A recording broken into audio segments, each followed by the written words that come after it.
జీవితంలో ప్రశాంతంగా ఉండాలి అంటే దేన్ని ఎక్కువగా పట్టించుకోవద్దు. అలాగే ఎవరిని ఎక్కువగా పట్టించుకోవద్దు. అనుభవంతో చెప్తున్నా, అర్థం చేసుకోండి.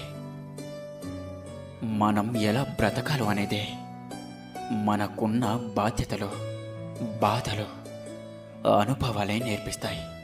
మనకు ఎవరు నేర్పాల్సిన అవసరం లేదు. జీవితం అంటేనే ఇష్టం ఉన్నా లేకపోయినా బ్రతకాల్సిందే. జీవితం అంటే పూల పాన్పు కాదు. ఎప్పుడు సంతోషమే కావాలి అనుకుంటే కుదరదు. బాధలను కూడా భరించడం నేర్చుకోవాలి.